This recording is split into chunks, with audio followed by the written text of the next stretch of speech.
안녕하세요. 토요미스테리 디바제시카입니다. 중국 텐진시에서 남서쪽으로 약 40km 떨어진 정해연이라는 도시에는 텐진 최고의 학교로 손꼽히는 정해일 중고등학교가 위치해 있습니다. 여긴 매년 수십 명의 학생들을 중국의 서울대라고 불리는 베이징대, 칭화대로 진학시키는 아주 명문 학교예요. 어떻게 그게 가능한지 이 학교의 특이점을 좀 살펴보면 완벽한 학습 환경을 만들기 위해서 폐쇄형 관리 시스템을 고집합니다. 쉽게 말하면 모든 학생은 기숙사 생활을 해야 하죠. 비록 집이 가까워도 예외는 없어요. 그나마 집에 갈 수 있는 날은 한 달에 한 번이고요.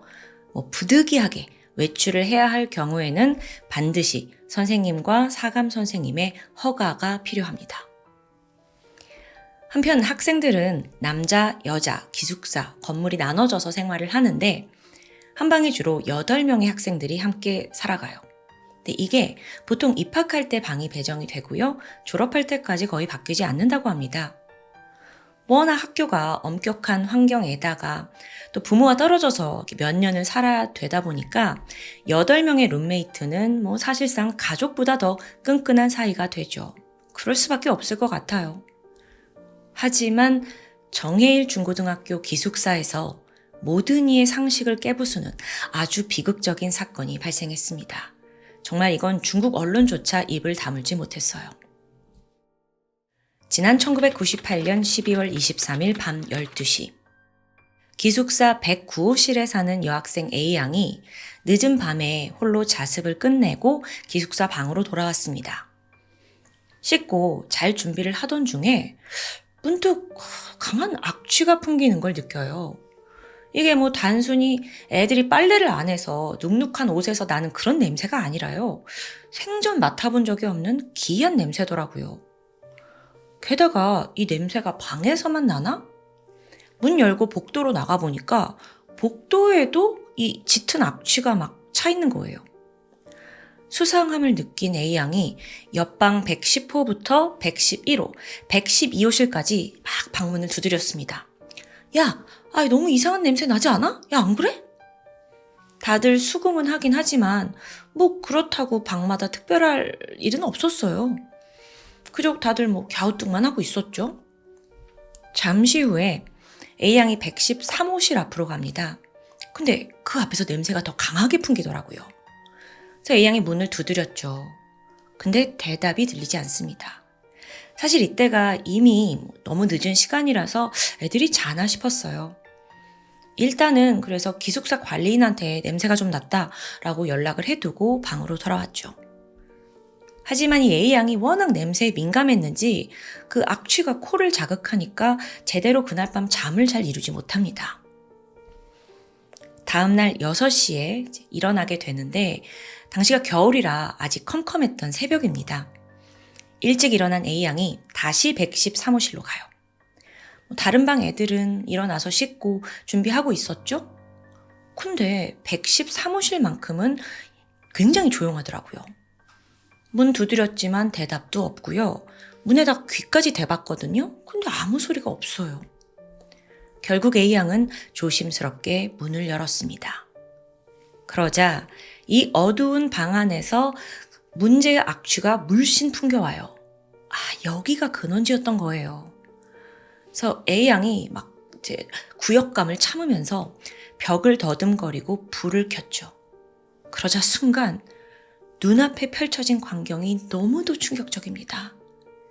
A양은 다리에 힘이 풀려서 쓰러졌고 거의 4발로 기다시피 복도로 나가서 소리쳤어요. 애들이 다 죽었어요. 같은 층 학생들 놀라서 달려왔죠. 그리고 방 안을 본 순간 다들 얼어붙습니다. 그 안은 정말 지옥 그 자체였어요. 7명의 여학생들이 온몸이 뒤틀린 채 사망해 있는 겁니다. 이 소녀들 표정이 모두 고통스럽게 일그러져 있었고요. 또 몇 명은 눈을 크게 뜬 채 그대로 굳어 있었어요. 그리고 입가에서 하얀 거품이 목격되었죠. 그 외에도 어떤 아이는 몸을 웅크리고 배를 움켜쥐고 있는 모습입니다. 게다가 바닥은 토사물과 막 소변으로 뒤덮여 있어요. 얼마나 고통스러웠는지 손톱으로 바닥을 긁은 자국과 함께 막 이렇게 손톱이 흩어져 있더라고요. 게다가 몇몇은 친구의 몸 위로 엎어진 채 쓰러져 있었는데요. 그러니까 위로 기어서라도 밖으로 나가려는 시도를 보인 것 같죠. 하지만 끝내 그 누구도 방을 빠져나오지 못했습니다. 사망한 7명 모두 113호실에서 생활하던 17살 여학생들입니다. 평소에 사이가 아주 좋기로 유명했던 방이에요. 근데 도대체 무슨 일이 벌어진 걸까요? 잠시 후 신고를 받은 경찰이 현장에 도착합니다. 그리고 피해자 7명의 부모들도 한 걸음에 학교로 달려왔죠. 정말 하루아침에 학교에 있던 아이가 죽었다라는 소식을 듣고 다들 오열하며 주저앉았습니다. 어떤 부모는 너무 이 충격을 이기지 못해서 실신한 사람도 있어요. 잠시 후에 경찰은 학교의 도움을 받아서 기숙사 앞에다가 검문소를 설치하게 됩니다. 일단 막 애들도 무서우니까 당황해서 밖으로 나가려고 하는 걸 막아야 했고요. 또 교문을 봉쇄해서 외부인의 출입도 차단할 목적이었어요. 아직 이 안에 범인이 있을지도 모른다라는 생각 때문이겠죠. 뿐만 아니라 학교 측은 학생과 학부모에게 아직은 외부에 이 사건을 알리지 말아달라고 부탁도 합니다. 집단 사망 사건인 만큼 경찰은 상황을 봤을 때 독극물 테러가 아닌가 이걸 가장 먼저 의심했습니다. 현장에서 강한 악취, 또 시큼한 냄새가 났고요. 애들이 거품을 물고 있었잖아요. 그래서 수사관들은 직감적으로 살충제가 아닌가 싶었어요. 실제로 추후 부검 결과 사인은 독극물 중독이었습니다. 경찰은 입가에 남아있는 거품 채취해서 약물 분석을 의뢰하고 결과를 기다리게 되죠. 한편 사건 당시 가장 의심을 받은 건 기숙사 식당 관계자들이었습니다. 독이 든 음식으로 이런 집단 사망을 초래한 게 아닌가 싶었던 건데요. 신문 결과 특이점은 없었습니다. 음식도 문제가 없었고요. 게다가 사실 식당 직원이 이런 거라면 유독 113호실에 7명만 죽은 이유를 설명할 수가 없어요. 이어서 경찰들은 기숙사 내부도 샅샅이 수색을 했죠. 방 안에서 조각난 사과, 빈 음료수병, 그리고 7개의 물컵이 발견됩니다. 이 중에 그 음료수 병과 물컵에서 다 화학물 냄새가 스며들어 있었어요. 그 와중에 약물 검사 결과가 나오거든요. 이 여학생들의 목숨을 앗아간 독극물은 갑반린이라는 성분이었습니다. 이게 한국에서는 메타미도포스로 불리는 농약이에요. 이게 2mg만 있어도 단시간에 사망에 이르게 하는 아주 치명적인 독약이라는데요. 만약 사람이 복용을 하게 되면 폐부종으로 숨을 쉴 수 없게 되고요. 심각한 복통과 함께 막 몸이 타는 듯한 자결통까지 느껴집니다. 게다가 이런 과정이 10분 이상 지속이 되고 결국 사망을 초래해요. 근데 부검을 해보니까 이 애들이 치사량의 2배가 넘는 양을 복용했더라고요. 그렇다면 독극물을 섭취하고 거의 10분도 되지 않아서 그냥 몇 분 안에 사망했을 것으로 추정이 되죠. 근데 또 다르게 생각하면 이 정도 양을 실수로 먹었다는 것조차 말이 안 돼요. 그렇다면 혹시 이 애들이 모두 자의적으로 독극물을 마셨나? 경찰은 여전히 갈피를 잡지 못하고 있던 중이었습니다. 그런데요, 여러분, 혹시 제 이야기를 들으시면서 이상한 점 눈치채셨나요? 앞서 이 학교는 규정상 한 방에 8명이 생활한다고 했었죠. 하지만 사망한 피해자는 총 7명. 네, 이 방에는 한 명의 생존자가 있었습니다. 그녀는 같은 17살의 손아우 양이었죠. 수사가 시작된 후에 행적이 묘연해요. 그래서 경찰이 혹시 얘 도주한 거 아니야? 추적을 하게 되는데 손아우는 뜻밖의 장소에서 발견됩니다. 아니, 학교 운동장에서 태연하게 산책을 하고 있더라고요. 너무나 자연스러운 모습에 경찰은 제가 아직 사건이 발생한 걸 모르나 싶었을 정도예요. 그래서 경찰이 다가가서 너랑 같이 생활하던 113호 그 룸메들이 모두 죽었다는 걸 알렸죠. 그런데 이때 소나우가 태연하게 말합니다.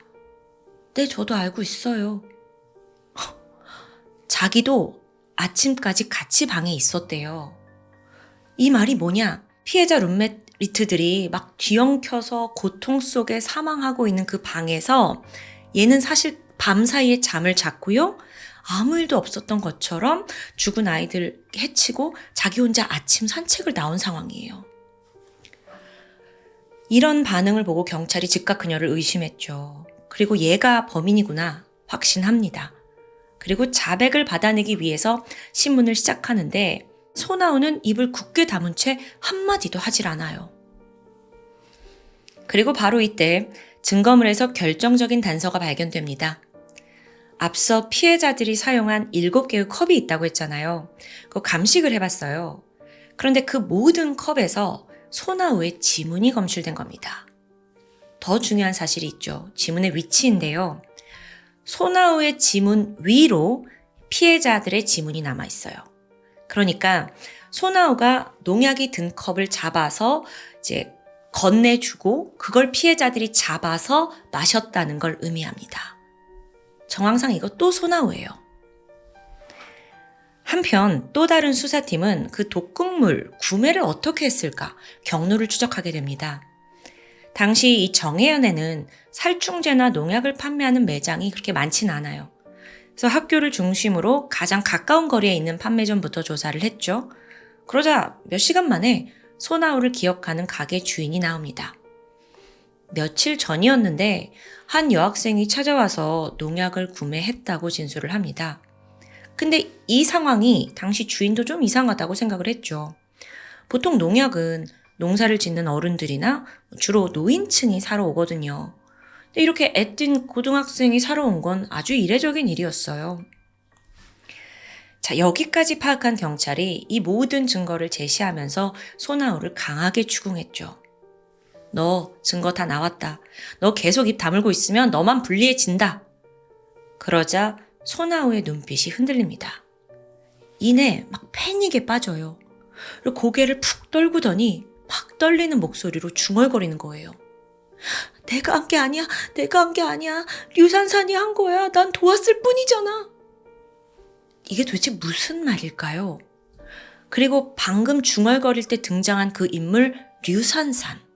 류산산은요, 113호실에서 사망한 피해 학생 중 한 명입니다. 근데 진범이 걔라고요?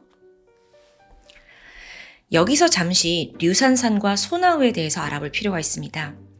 이 두 아이는 학교에서 가장 친했던 단짝 친구예요. 몇 년 동안 방을 같이 쓰면서 같이 등하교하고 같이 공부하고 그야말로 뗄래야 뗄 수 없는 사이였죠. 특히나 고등학교 2학년 때는 같은 반이 됐어요. 더 가까워졌죠. 그러다 2학년 2학기인데 류산산이 같은 학년의 어떤 남학생과 사랑에 빠집니다. 남자친구가 생긴 건데 그러니까 이제 애가 좀 해이해지고 공부는 뒷전이고 오직 걔랑 시간을 보내면서 행복해하는 거예요. 그러면서 우리 같은 대학에 가자. 우리 결혼해서 아이도 낳자. 우리 되게 행복하게 살자. 이제 그 17살 소녀가 꿈을 꾸게 됩니다. 그리고 얼마 후 류산산은 덜컥 임신까지 하게 돼요. 애초부터 결혼해서 행복하게 살자 꿈을 꿨잖아요. 그래서 그래 임신했으니까 남자친구와 결혼해서 이 아이 낳아야지 생각했지만 남자친구의 반응은 정반대였습니다. 임신했다는 소식 듣자마자 바로 이별 통보예요. 심지어 학교 내 다른 여학생과 사귀기 시작하더라고요. 시간이 좀 흘러서 고등학교 3학년이 됐는데 상황은 더 악화됩니다. 참고로 중국은 9월에 새학기가 시작됩니다. 그래서 류산산이 정확히 임신 몇 개월이었는지는 알려지지 않았지만 그러니까 새학기 시작하기 전에 여름방학 중에 임신을 한 것으로 보여요. 그리고 나서 이제 고등학교 3학년이 된 거죠. 학기가 시작되자마자 류산산은 초기 입덧과 몸살로 고생을 합니다. 책상에 앉아 있을 수조차 없어요. 근데 지금 얘네들은 가장 중요한 시기인 고3이 됐는데 성적 훅 떨어졌죠? 그렇다고 만회할 방법도 없고요. 이때부터 류산사는 절망합니다. 삶이 완전히 망가졌다고 느낀 거예요. 남자친구도 날 버렸고 이 애는 어떻게 할지 모르고 나는 대학 못 갈 것 같고. 결국 류산사는 절친이었던 소나우에게 도움을 요청하게 되죠. 친구야, 나 임신한 거 오래 숨길 수 없어. 이거 곧 학교에서 알게 될 거고 난 퇴학당할 거야. 게다가 우리 부모님까지 알게 되면 날 아마 쫓아낼 거야. 남자친구도 나 버렸고 내가 살아서 뭐해? 의미가 없어. 이렇게 얘기를 해요. 류산사는 마지막 부탁이라면서 소나우에게 농약을 구해달라고 간청합니다. 소나우는 부모님이 이제 농사를 지어요. 농약을 어떻게 어디서 구하는지 잘 알고 있었죠. 근데 류산산이 지금 절친이잖아요. 근데 그럴 수 없어요. 그래서 말도 안 된다. 수차례 거절했지만 류산산이 막무가내였다고 합니다. 며칠 동안 소나우 붙잡고 약만 구해주면 된다. 나를 죽여달라는 게 아니지 않냐 간청합니다. 결국 소나우는 12월 중순 공식적인 학교 외출날이었는데 인근에 있는 살충제 판매점에서 농약을 구매한 후 그걸 친구에게 건네게 됐죠. 사건 전날인 12월 21일 류산산과 소나우는 함께 야간 자습을 하다가 중간에 조퇴합니다. 왜냐하면 이날이 두 사람이 정해둔 디데이였거든요. 류산산은 결심을 한 듯 농약을 손에 쥐고 화장실로 들어갔죠. 그리고 그걸 마시려고 했대요. 근데 소나우가 너 그러지 마라 하면서 막 눈물을 쏟고 붙잡습니다. 류산산이 그걸 보자 갑자기 죽는 게 두려워졌는지 마음이 흔들렸어요. 그리고 조용히 생각을 하더니 충격적인 말을 꺼냈죠. 나도 사실 죽는 거 무서워. 혼자 죽는 건 외롭잖아. 그렇다고 절친인 너랑 같이 죽을 순 없어. 차라리 기숙사에 있는 다른 애들이 나랑 함께 가게 도와줄 수 있어? 소나우에 따르면 친구의 이런 간절한 요청에 그래 나는 죽을 수 없으니 죽는 길에 길동무를 만들어주는 게 낫겠다 라고 생각했다고 합니다. 설득을 당했대요. 이어서 두 사람은 룸메들에게 어떻게 약을 먹일지 고민합니다. 이때 소나우가 그 몸에 좋은 바카스 같은 약으로 속이자라고 말해요. 그러더니 어떤 이제 음료수병 라벨을 뜯고 그 안에 농약을 채워 넣었죠.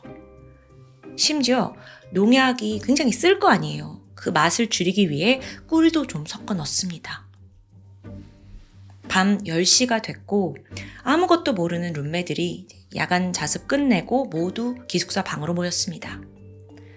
류산사는 소나우에게 지금이야 라고 눈짓을 보내요. 사실 어떤 일이 있었냐면 최근에 학교에서 결핵이 유행을 하고 있었습니다.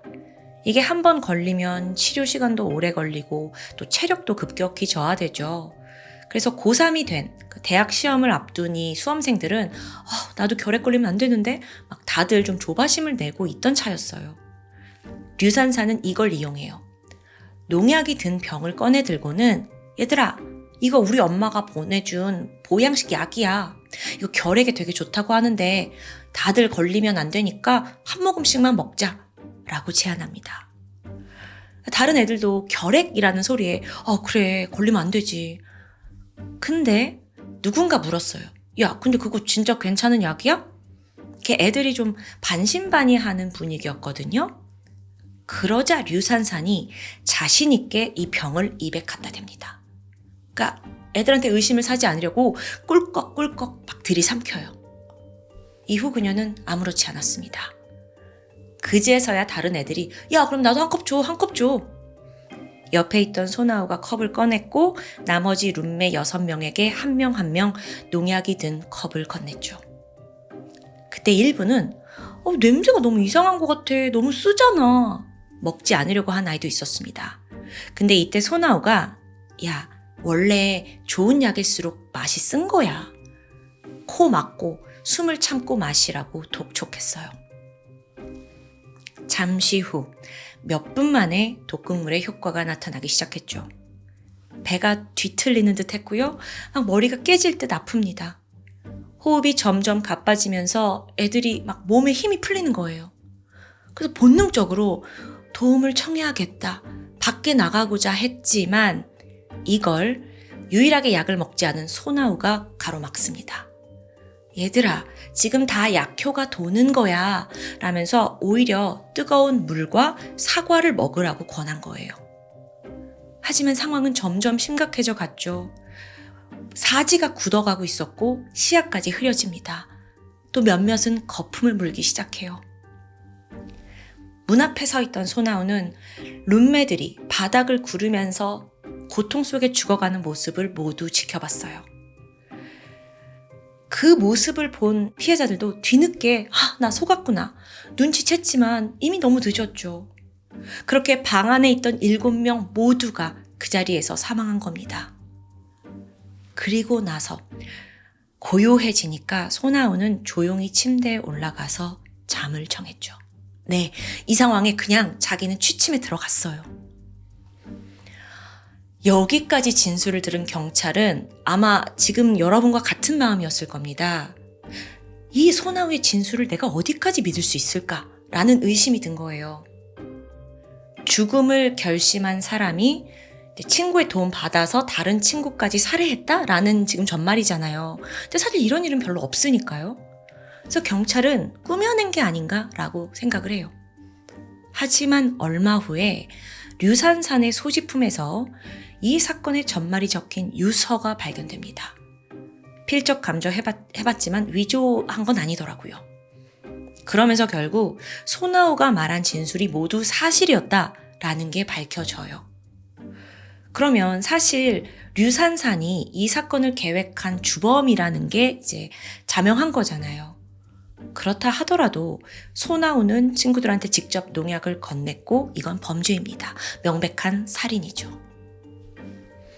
그런데요, 사건 당시 소나우는 17살, 법정 미성년자입니다. 재판은 비공개로 진행이 돼요. 그만큼 자세한 내용은, 그 이후의 내용은 알려지지 않았는데요. 결론적으로 소나우에게는 무기징역이 선고됩니다. 이게 미성년자한테도 중국에서는 가능했던 것 같아요. 그런데 15년이 지난 2013년 그녀는 가석방되었습니다. 이후에 소나우는 개명을 했고 은신한 채 살아가고 있다는데 정확한 행방에 대해서는 미성년자 보호법에 따라 비밀에 붙여졌습니다. 와, 오늘 사건 정말 충격이었는데 당시에 이 사건이 중국 언론을 통해서 보도되었을 때 대중들조차 정말 진범이 류산산 맞아? 라고 강한 의문을 제기했습니다. 그도 그럴 게 류산산은 지금 죽었잖아요. 그러니까 모든 정황은 유일하게 살아남은 소나우의 진술에 의존할 수밖에 없었던 거죠. 비록 유서가 있긴 했지만 이것 또한 소나우가 미리 협박을 해서 류산산이 별수 없이 작성했을 가능성도 있고요. 소나우라는 사람이 평소에 어떤 성향을 가진 아이였는지 이게 언론에 많이 알려지진 않았는데요. 진술을 통해 예상했던 대로 평소에도 좀 감정을 잘 드러내지 않는 냉정한 성격이라고 알려져 있습니다. 근데 아무리 그래도 이런 집단 살인극을 벌일 수 있었다는 게 너무 소름 돋죠. 아직 17살이고 그 방에 있던 애들 다 정말 가족 같은 애들인데 게다가 어떻게 애들이 다 죽은 그 상황, 시신 옆에서 태연히 잠을 잘 수 있을까요? 나라면 막 그냥 도망쳤을 것 같은데. 더욱이 이 일로 가장 친했던 류산산마저 사망했습니다. 여러분, 우리는 소나우의 진술을 어떻게 받아들여야 할까요? 네, 그런 사실 때문에 여전히 중국에서는 그녀가 누명을 씌웠다라는 의혹이 존재합니다. 실제 독약을 구매한 것도 그녀였으니까요. 진실은 무엇일까요? 1998년 12월 정해일 중고등학교 기숙사 113호실에서 발생한 집단 살인의 진실은 여전히 소나우만 알고 있습니다. 지금까지 토요미스테리 디바제시카였습니다. 안녕하세요. 토요미스테리 디바제시카입니다. 2011년 7월 5일 저녁 대만의 시골 마을인 난터우시 시니앙에 40대 남성 린징이 씨의 집에서 이날 두 쌍의 커플이 모여 술자리를 갖고 있었습니다.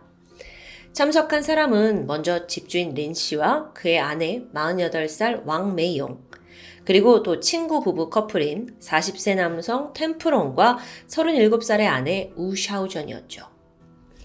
참고로 집주인 린 씨와 왕 씨는 올해 2월에 결혼한 신혼부부입니다. 두 사람 각각 이혼의 아픔이 있었는데 이렇게 새로운 사랑을 찾게 된 거예요. 그날은 마침 가깝게 지내던 친구 부부와 함께 자리를 마련한 거고요. 그렇게 네 사람은 아주 화기애애한 시간을 보냈습니다. 이 술자리가 어느덧 자정을 넘기게 되고 다음날 새벽까지 이어져요. 막 집주인이 맛있는 음식 꺼내오고 술도 가져오니까 시간 가는 줄 모르고 즐기던 그때 갑자기 친구 아내가 얼굴이 일그러지더니 배가 왜 이렇게 아프지? 복통을 호소합니다. 음식을 잘못 먹은 걸까요? 근데 문제가 계속돼요. 어느 순간 옆에 있던 남편도 또 집주인 린 씨와 아내도 배를 붙잡고 하나씩 쓰러지기 시작하는 거예요. 음식이 상한 것 같아. 막 이렇게 극심한 복통을 보이던 네 사람은 결국 구급차에 실려 병원에 이송됩니다. 근데 여러분, 이게 보통의 고통 수준이 아니었어요. 병원에 옮겨진 후로도 이 네 명이 막 몸을 주체하지 못해서 몸이 뒤로 꺾이고요. 심지어 눈이 뒤집히는 증상까지 보입니다. 그렇게 시간이 지나고 결국 네 사람은 제대로 된 치료도 받지 못한 채 모두 숨을 거두고 말았죠. 같은 시각, 같은 자리에 있던 4명이 급사한 사건입니다. 바로 수사팀이 파견되었습니다. 자, 일단 가장 먼저 떠오른 사인은 예상하셨듯이 식중독이에요. 수사팀은 그 중에서도 보톨리누스 식중독을 의심합니다. 이건 아주 대표적인 세균성 식중독의 종류인데요. 일반적인 식중독과 마찬가지로 음식 보관을 잘못했거나 조리에 문제가 있을 경우에 감염이 됩니다. 하지만 다른 점이 있다면 설사를 동반하지 않고 대신 수족 마비, 팔다리가 막 마비가 오거나 호흡곤란 같은 증상을 일으키는 식중독이죠. 이건 기본적으로 보툴리늄 균이라는 신경을 마비시키는 독소에 의해 일어납니다. 이게 우리에겐 흔히 보톡스로 잘 알려진 물질이에요. 친숙한 이름이긴 하지만 사실 인류가 알고 있는 모든 독소 중에 가장 유독한 것으로 꼽히고 있죠. 병원에서 이들 넷의 시신을 부검을 해보니까 모두에게서 보툴리눔 균이 검출됩니다. 그렇게 이들의 사인은 식중독으로 판명이 되는 듯 했어요. 근데 좀 이상한 점이 있었죠. 이게 단순 식중독일 때의 증상과 이 피해자들의 증상이 좀 비슷하면서도 달라요. 매우 헷갈렸던 거예요. 자, 보면 식중독 환자들은 초기에 입이 마르거나 말이 어눌해지는 증상이 포착됩니다. 그러다가 근육이 좀 무기력해지는 증상까지 동반하거든요. 근데 사망 직전 피해자들은 심한 경련에다가 막 몸이 뻣뻣하게 굳었어요. 이런 증상까지 포착된 거예요. 사실 이게 아무리 보톨리늄 균이 있다 해도 식중독에선 잘 보이지 않거든요. 그래서 전문가들이 의문을 제기하기 시작했죠. 그 중에 당시 대만 최고의 독 전문가 린지 예량도 그 인물들 중 한 명이었습니다. 물론 부검에서는 이 사망자들 시신에 다 보톨리늄 금이 있어요 했어요. 하지만 이들이 보인 증상을 종합해 봤을 때 전문가 눈에는 이거 다른 증상도 있는 것 같은데, 다른 독성 물질이 여기에 관여된 것 같은데 라는 생각을 한 거예요. 그래서 밝혀낸 게 에틸렌 클로로하이드린. 여러분, 오늘 좀 전문 용어 많이 나오는데 사실 이게 우리 삶에서 아주 가까운 곳에 있습니다. 대표적으로 포도 농사에 이용이 되는데 포도 씨앗을 발화시키는 일명 포도 발화제의 원료로 널리 사용되고 있어요. 자, 의혹이 계속되니까 결국 대만 법의학 연구소 소장이 내가 이 부검 결과를 다시 검토해보겠다 해요. 그러다 반전이 드러나는데 부검 당시 이 피해자들의 몸에 그 문제의 독성 에틸렌 클로로하이드린 성분이 있었다는 거예요. 근데 이게 워낙 소량이었대요. 그래서 부검의가 이거 가지고 사망을 일으킨 건 아닌 것 같은데 차라리 이거보다 더 많이 나온 보톨리늄 균이 사망 원인이겠지 라고 생각해서 발표했다는 거고요. 근데 생각해보세요. 아무리 극소량이라 하더라도 왜 인간의 몸에서 독극물이 나오냐고요.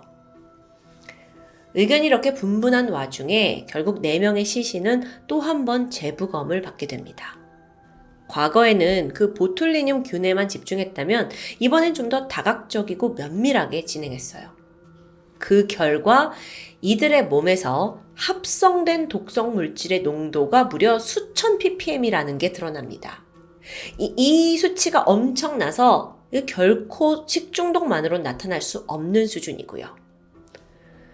마침내 최종 사인은 식중독 아니라 독극물 중독의 사망. 이게 가깝다는 게 밝혀졌어요. 자, 그러면 이게 누군가 고의로 음식물에 독극물을 탔다는 거잖아요. 수사관들이 현장으로 달려갑니다.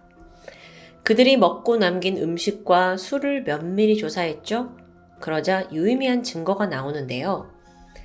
피해자들이 나눠 마신 막걸리병, 그 막걸리병 하나에서 포도 발화제 성분이 검출됐어요. 이게 여기선 절대 나오면 안 되는 성분이에요. 막걸리 협체 실수 아니었고요. 누군가 고의로 넣어둔 거죠. 그래서 범인을 색출하기 위해서 경찰은 숨진 4사람과 원한 관계가 있는 사람을 찾아 나섭니다. 그러자 생각보다 빠르게 용의자가 나왔죠. 바로 피해자인 그 집주인 아내 왕메이용의 전 남자친구 52세의 주밍푸였습니다.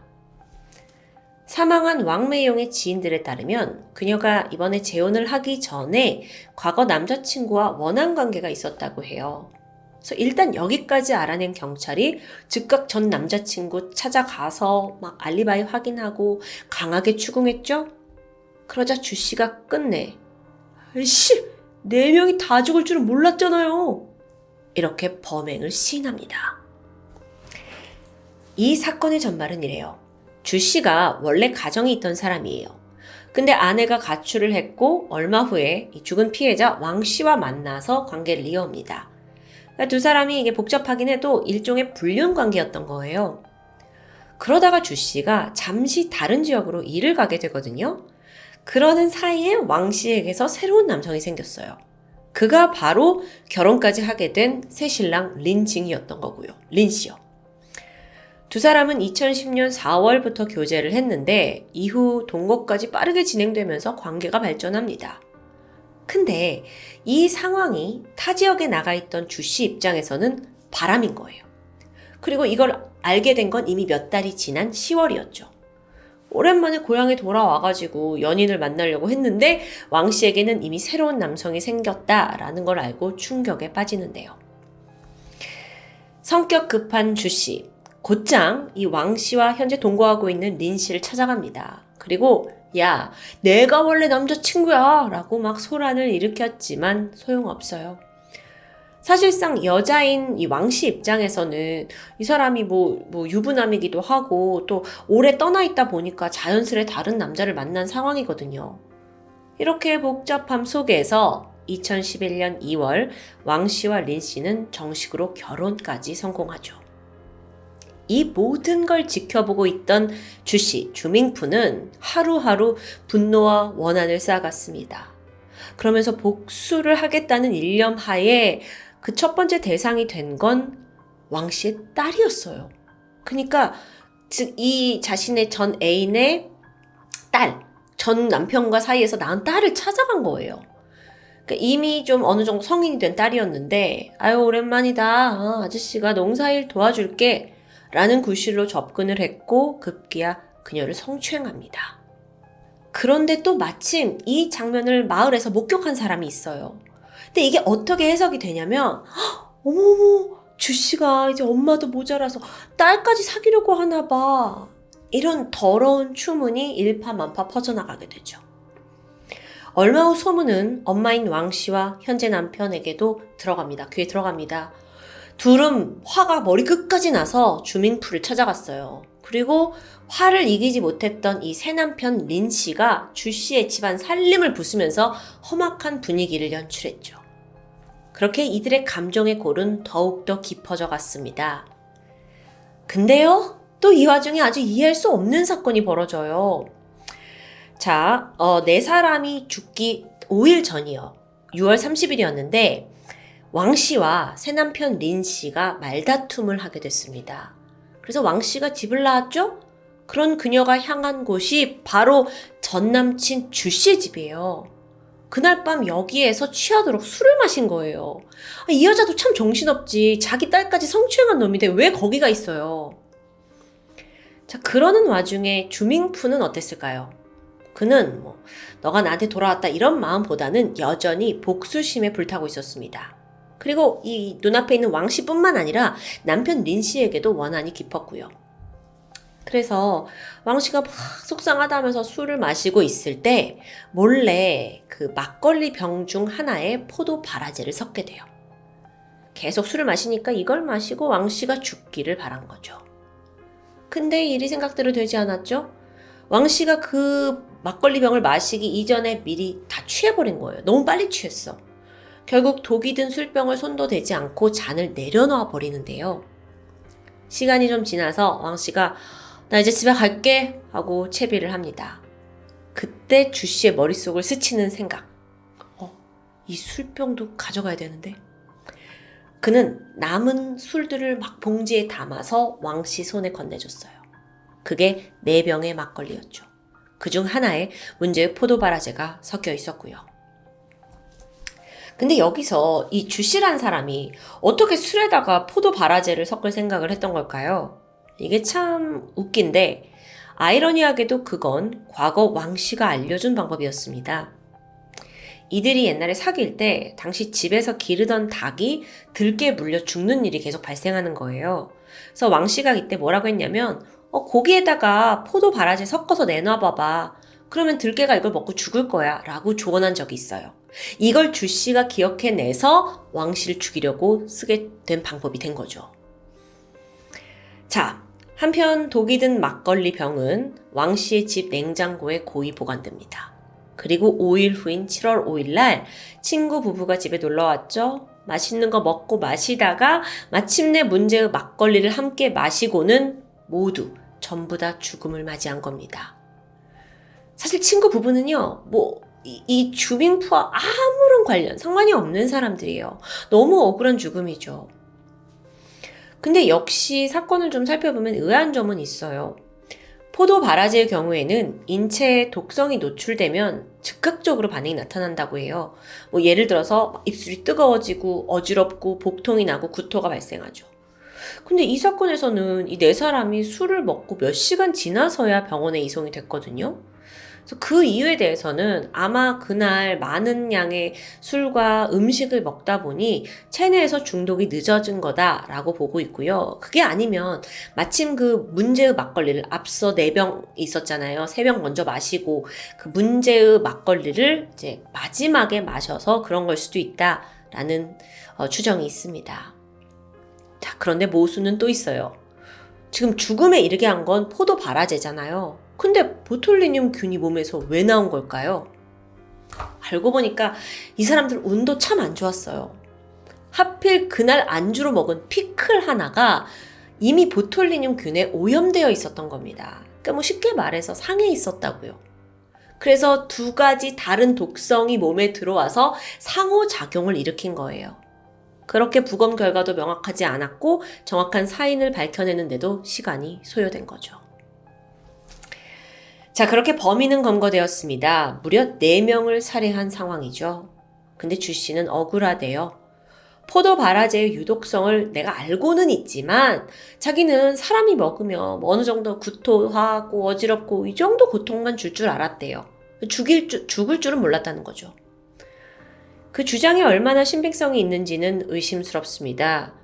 포도 바라제를 묻힌 고기를 먹은 들깨가 죽을 수 있다는 걸 알고 있었다면 이게 분명 사람에게도 해가 된다는 걸 몰랐을 리 없잖아요. 상식적인 거 아닌가요? 근데 또 이 주장에 따라 사실 그의 형량에 엄청난 차이를 가져올 수도 있겠죠. 는 한국적인 생각입니다. 대만에서 열린 재판 결과 1심에서는 주씨에게 무기징역이 내려졌습니다. 하지만 검찰은 이게 말도 안 된다면서 항소했어요. 4명을 독살한 사건이니만큼 사형을 줘야 한다는 거죠. 그래서 2012년 8월 항소심이 열리는데 고등법원은 변동 없이 무기징역을 확정합니다. 여기에는 주씨가 아무래도 범행을 순순히 고백했다라는 점과 또 이전까지 다른 전과가 없다는 점이 영향을 끼쳤습니다. 전 여자친구의 결혼에 질투해서 독극물을 탄 술을 건넨 범인. 참고로 주밍푸의 집에선 7월 6일자 달력이 접힌 채 발견됐습니다. 7월 6일 이날이 사건이 벌어진 날이에요. 그래서 경찰이 물었죠. 당신 왜 7월 6일 날 이 달력을 이렇게 접어놨습니까? 근데 그때 뭐라고 말을 하냐면 왕메이용의 기일이잖아요. 나는 잊고 싶지 않을 정도로 그녀를 사랑했습니다. 너무 섬뜩해요. 지가 독극물 타가지고 죽여놓고는 뭐 사랑했대요. 무엇보다도 이 사건에서 가장 억울한 이들은 범인과 일면식도 없는 친구 커플이 아닐까요? 그저 단란했던 저녁 모임은 그렇게 영영 돌이킬 수 없는 비극으로 남고 맙니다. 지금까지 토요미스테리 디바제시카였습니다.